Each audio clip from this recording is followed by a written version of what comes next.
So today we will be talking about CTG, cardiac topogram. It is a test that is used in order to know about the fetal health.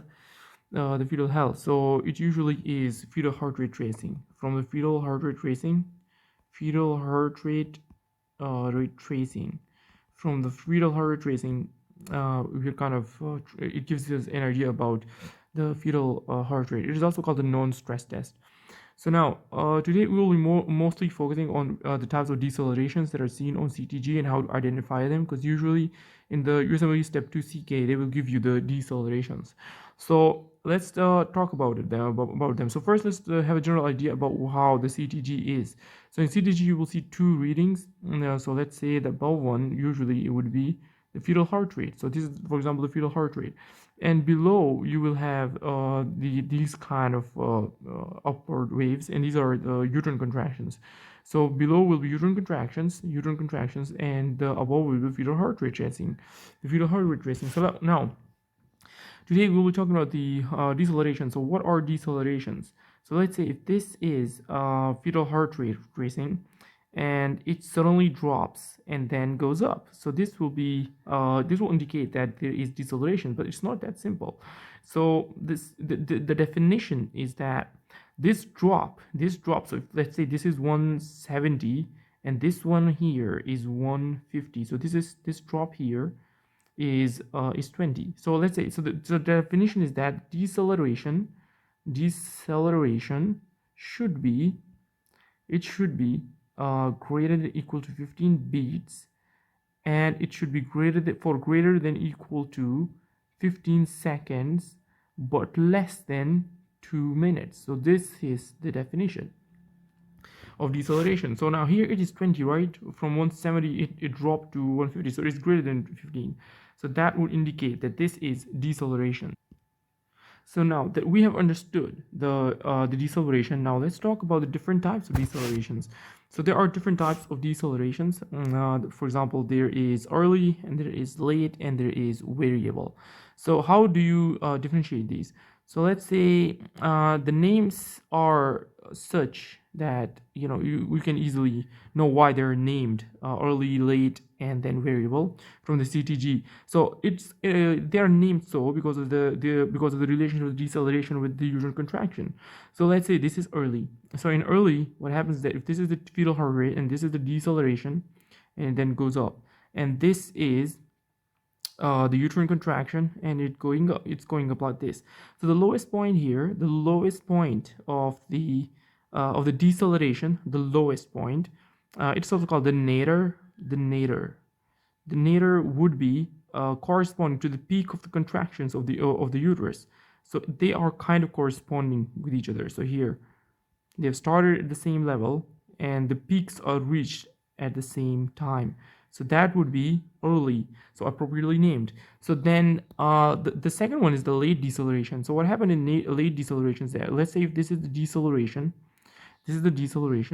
then the uterine contraction, let's say, is here. So the reason that it's called late deceleration is because it is late, because the uterine contraction has occurred before the deceleration, the peak, or the lowest point of the late deceleration.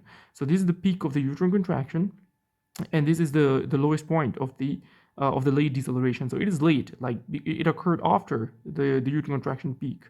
So this is the start point, let's say, and this is the end point. So it is late, right? It is later than the uterine contraction. So this is so that's the reason that it is called the late deceleration. Then the third one here is the variable. So as the name indicates, it's variable, so it will occur variably. So it has no relationship with the uterine contraction. Now the second thing to know is that in early and late they have like something similar, is that the drop. So if this is the fetal heart rate tracing, and this coming down is the deceleration.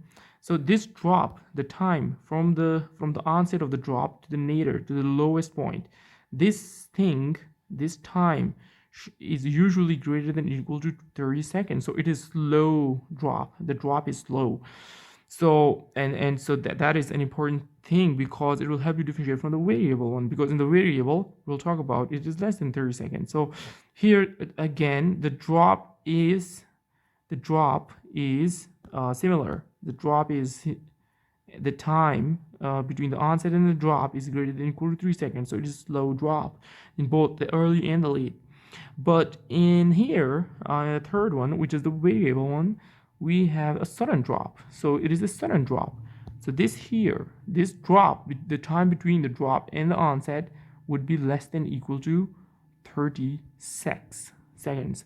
So this is how you identify all of these from a CTG or a cardiactogram. So then let's talk about the etiologies. So let's talk about the etiologies. So in early, when does early happen?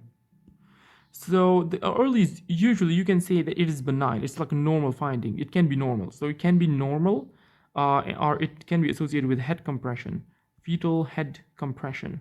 So when there is compression of the fetal head, you may see early decelerations, but usually don't do anything about it. You just reassure.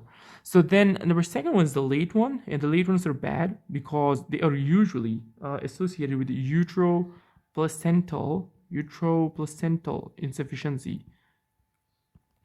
For example, it can be because of the preeclampsia. It can be because of preeclampsia, or for example, placental aging, which is in post-term pregnancies, for example. Post-term pregnancies, so post-term pregnancy would be associated with oligohydramnios because of the placental insufficiency, because of the aging of the placenta. So anything that decreases the flow to the placenta would cause late decelerations, and it can be, for example, preeclampsia, placental aging, could be, for example, something that causes vasospasms in the placental vessels. For example, you can say smoking, you can say cocaine, all of those. So anything that causes uteroplacental insufficiency will cause late decelerations. Then the variable deceleration. So when do they happen? So they happen usually with the cord things like cord compressions or the cord prolapse. It can also occur with oligohydramnios, because oligohydramnios, there is less fluid. So when there is less fluid, there is a risk of the compression of the cord. So cord prolapse, cord compression, and oligohydramnios. So anything that is compresses the cord will have the variable deceleration, which is abrupt here. So then there is a mnemonic that you can actually use in order to remember them, and that mnemonic is called the wheel chop.